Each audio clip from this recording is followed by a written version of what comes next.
The boy is sitting dash the bench. In বসাবো না into? Over না on বসাবো? কি বসাই? তাহলে এক্সাম হলে এই কনফিউশনগুলোই তো হয়।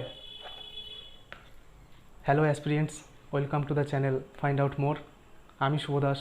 আমি চেষ্টা করছি তোমাদের এই কনফিউশনগুলোই দূর করার। তো আশা করি তোমরা আগের 3টে ভিডিও দেখেছো। আজকে আমি পার্ট 4 নিয়ে এসেছি প্রিপোজিশনের। তো এই প্রিপোজিশন কনসেপ্ট ক্লাসে আমি সব রকমভাবেই বোঝানোর চেষ্টা করছি। হয়তো এরকমভাবে কোনো চ্যানেল আগে ভিডিও আপলোড করেনি, আমি যেভাবে তোমাদেরকে বোঝানোর চেষ্টা করছি এক্সাম্পলের মাধ্যমে। তো আশা করি তোমরা বুঝতে পারবে, আর তোমাদের প্রিপোজিশন নিয়ে যেটা ভয় সেটা আশা করি আস্তে আস্তে দূরে চলে যাবে। তো দেখি, চলো আজকের ভিডিওটা শুরু করা যাক। Let's start. তো আজকে আমরা আবার শিখে নেব প্রিপোজিশনের কয়েকটা আরও কনসেপ্ট। তো শুরু করছি 1 নম্বর থেকে। আই অ্যাম গোয়িং ড্যাশ কার। এখানে কার আছে, কার একটা ভেহিকেল।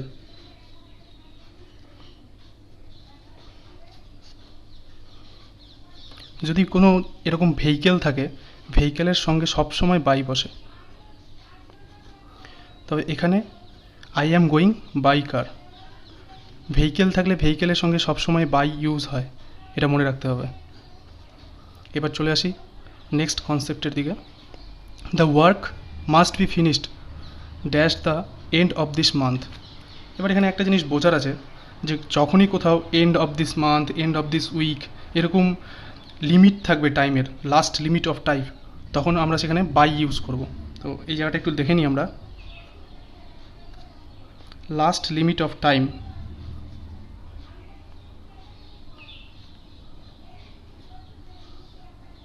এরকম কোথাও লাস্ট লিমিট অফ টাইম থাকলে সেখানে আমরা অবশ্যই বাই ইউজ করব প্রিপোজিশন হিসাবে। যেমন by the end of the month, by the end of the week, by the end of the year। এরকম যখনই by the end of the month, by the end of the week, by the end of the year এরকম কোনো কিছু থাকবে, তখন সেখানে আমরা অবশ্যই বাই ইউজ করব। লাস্ট লিমিট অফ টাইম যখনই থাকবে তখন আমরা সেখানে অবশ্যই বাই ইউজ করব। তোমরা কিন্তু এই রুলসগুলো প্রত্যেকটা খাতায় নোট ডাউন করো, না হলে কিন্তু কোনো লাভ হবে না। এগুলো প্রত্যেকটাই খুবই ইম্পর্টেন্ট এবং কম্পিটিটিভ এক্সামে বারবার আসে এগুলো থেকেই। এই কনসেপ্টগুলোর উপর ডিপেন্ড করে কম্পিটিটিভ এক্সামে বারবার প্রশ্ন হয়। তো চলে আসি আমরা এবার নেক্সট কনসেপ্টের দিকে। 3 নম্বর। The master is very cruel dash is servant. Master is very cruel dash is servant. যখনই এরকম কোথাও ক্রুয়েল বা কাইন্ড এর সাথে সবসময় মনে রাখতে হবে ফিক্সড প্রিপোজিশন, এফপি। আগেও বলেছিলাম আমি ফিক্সড প্রিপোজিশনের ব্যাপারে, যেগুলো শব্দগুলোর সাথে সবসময় একটা ফিক্সড নির্দিষ্ট প্রিপোজিশন বসে সবসময়, সেগুলোকে আমরা ফিক্সড প্রিপোজিশন বলি। তো ক্রুয়েল, কাইন্ড এই ধরনের শব্দের সাথে সবসময় ফিক্সড প্রিপোজিশন টু ইউজ হবে, সবসময় ফিক্সড প্রিপোজিশন টু ইউজ হবে, এটা মনে রাখতে হবে। তো এখানে কি বলেছে, the master is very cruel dash is servant. তো এখানে অবশ্যই আমরা টু ইউজ করব। চলে আসি এবার তাহলে আমরা 4th কনসেপ্টের দিকে। তো 4th কনসেপ্ট আমাদের কি বলছে, দেখি এখানে কি বোঝা যায়। He ran dash the thief. He ran dash the thief, সে পালাচ্ছে। থিপের এবার পেছনে না সামনে? এবার থিপের সামনে তো কেউ পালায় না, পালালে পেছনেই পালায়। তাহলে এবার আমরা এখানে কি ইউজ করব, এটা একটা বড় বিষয়। বিহাইন্ড মানেও পেছনে, আবার আফটার মানেও পেছনে। তাহলে এখানে বিহাইন্ড ইউজ হবে না আফটার ইউজ হবে, এটা একটা কনফিউশনের বিষয়। তো এখানে আমরা একটা জিনিস বুঝে নেব তার আগে, সবচেয়ে আগে পেছনে অর্থে, পেছনে অর্থে মানে কোনো মোশনলেস,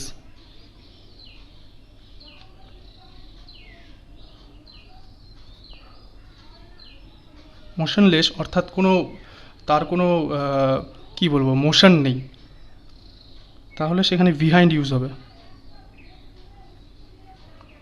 মোশনলেস অর্থাৎ স্থির পেছনে, তো সেখানে আমরা বিহাইন্ড ইউজ করব। আর যদি পেছনে পেছনে ব্যাপারটা থাকে, পেছনে মানে মোশন থাকবে, উইথ মোশন, তবে সেখানে আমরা আফটার ইউজ করব। এই সেন্টেন্সে কি বলেছে, হি র্যান ড্যাশ দ্য থিপ। এখানে আমরা র্যান থেকে বুঝতেই পারছি এখানে একটা মোশনের ব্যাপার আছে, যে পেছন দৌড়াচ্ছে এই ধরনের একটা ব্যাপার এখান থেকে আমরা বুঝতে পারছি এই র্যান শব্দটা থেকে। তাহলে অবশ্যই এখানে আমরা আফটার ইউজ করব। তাহলে এই কনসেপ্টগুলো থেকে আমরা একটা জিনিস বুঝতে পারছি যে প্রিপোজিশন কিন্তু কোনো সময় মুখস্থ করা যাবে না, যে পেছনে মানে বিহাইন্ড মানে পেছনে, আফটার মানে পেছনে। এবার কোনো জায়গায় পেছনে মনে হচ্ছে মানে আমি আফটার বা বিহাইন্ড যে কোনো একটা কিছু ইউজ করে দিলাম, এরকম কিন্তু হবে না। সেন্টেন্সের মানেটা কী বোঝাতে চাচ্ছে তার উপর ডিপেন্ড করে সবসময় প্রিপোজিশন ইউজ হয়। সেজন্য প্র্যাকটিস ছাড়া কোনো দিন প্রিপোজিশন কেউ পারবে না ভালোভাবে। কেউ মুখস্থ করে গেল, কেউ কোনো দিন প্রিপোজিশন পারবে না। এইভাবেই প্রিপোজিশন পড়তে হবে। আর তোমরা যদি এটার যদি একটা এক্সাম্পল চাও, তাহলে আমি এটার একটা এক্সাম্পল দিচ্ছি। এটা একটা এক্সাম্পল, এটা যেহেতু এটার কোনো পেছনেই শুধু থাকবে, কোনো মোশন থাকবে না, তাহলে এটা ধরে নাও এটা একটা example. He hide dash the tree. তাহলে এখানে পেছনে লুকোনোর কথা বলা হচ্ছে, এখানে কোনো মোশনের কথা নেই। লুকিয়ে এক জায়গায় স্থির হয়ে দাঁড়িয়ে থাকবে। এখানে তো কেউ দৌড়ে তো কেউ লুকোয় না, লুকোয় একটা জায়গায় স্থিরভাবে। তো এখানে অবশ্যই আমরা এখানে যেহেতু হাইডের কথা বলা হচ্ছে, লুকিয়ে থাকার কথা বলা হচ্ছে, সেহেতু আমরা এখানে বিহাইন্ড ইউজ করব। তো এই হলো। চলে আসি আমরা তাহলে এবার নেক্সট কনসেপ্টের দিকে। তো এবার 5 নম্বর কনসেপ্ট কি বলছে, হি কোয়ারেলড ড্যাশ ইজ ওয়াইফ। এবার কোয়ারেলড এই শব্দটাও দুরকমভাবে ইউজ হয়, দেখে নি কীভাবে। প্রথমত কোয়ারেল, এবার এটা যদি পার্সনের ক্ষেত্রে হয়,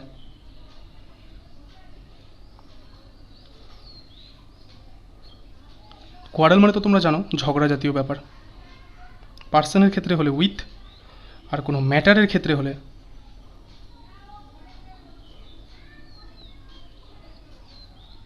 ওভার। পার্সনের ক্ষেত্রে হলে আমরা উইথ ইউজ করব, কোনো ম্যাটারের ক্ষেত্রে যদি কোয়ারেল আমরা ইউজ করি তখন আমরা ওভার ইউজ করব। তো এখানে কি বলেছে, হি কোয়ারেলড ড্যাশ হিজ ওয়াইফ। তো ওয়াইফ এখানে নিশ্চয়ই একটা পার্সন, এটা কোনো ম্যাটার না। তাহলে আমরা এখানে কি করব, আমরা এখনই শিখলাম যে পার্সন থাকলে আমরা উইথ ইউজ করব, তাহলে অবশ্যই এখানে কোয়ারেল উইথ হবে। এবার আমরা তাহলে আরেকটা এক্সাম্পল দেখে নিই ওভার দিয়ে। তাহলে কি হবে একটা এক্সাম্পল, যেমন ধরে নাও বোথ ইন্ডিয়া অ্যান্ড পাকিস্তান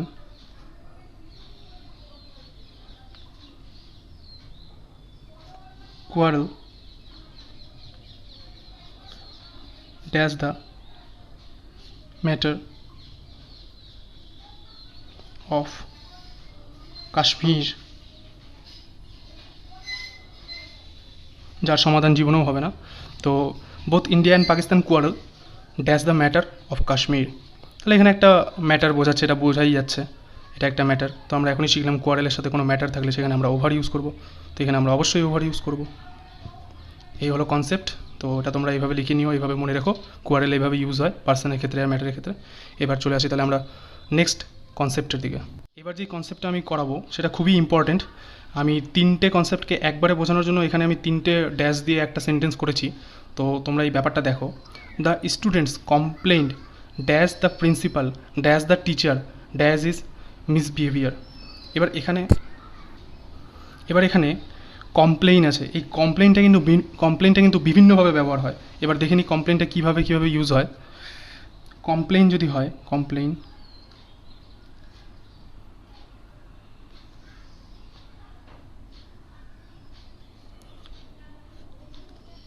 আমি একটু অন্য কালির পেন ইউজ করি। কমপ্লেইন যদি কাউকে বা কারো কাছে হয়,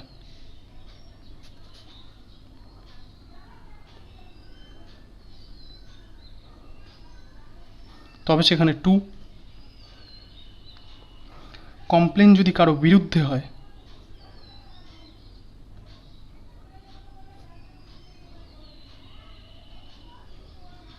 কমপ্লেন যদি কারো বিরুদ্ধে হয় তবে সেখানে এগেইনস্ট।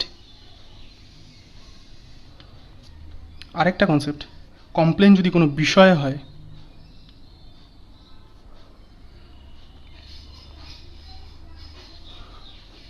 তবে সেখানে অ্যাবাউট। তো এবার আমরা এখানে দেখে নিই এটা কীভাবে সলভ করব। The students complained dash the principal. এবার প্রিন্সিপালের কাছে, এবার আমরা প্রিন্সিপালের কাছে আমরা বললাম কারো কাছে বা কাউকে, তাহলে এখানে অবশ্যই আমরা টু ইউজ করব। The students complain dash the principal dash the teacher. এবার নিশ্চয়ই টিচারের বিরুদ্ধে, তাহলে এগেনস্ট, এখানে এগেনস্ট টি হবে, এগেইনস্ট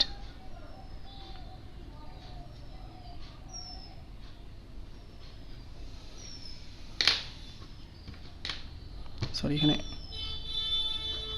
ভালো করে লিখে দিচ্ছি।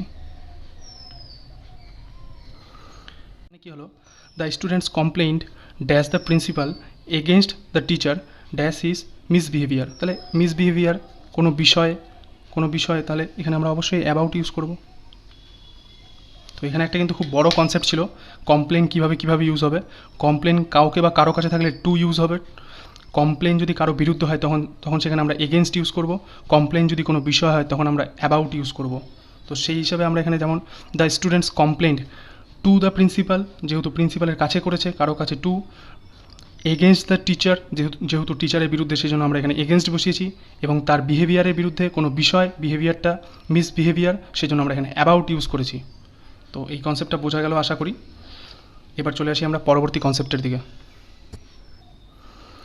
এই কনসেপ্টটা খুবই ইম্পর্ট্যান্ট, এটা এরর কারেকশানে অনেকবার এসছে, এসএসসিতে, পিএসসিতে, অনেক কিছুতেই অনেকবার এসছে। এই এরর কারেকশানটা খুবই আসে, এটা এখানে একটা ইম্পর্ট্যান্ট বিষয়।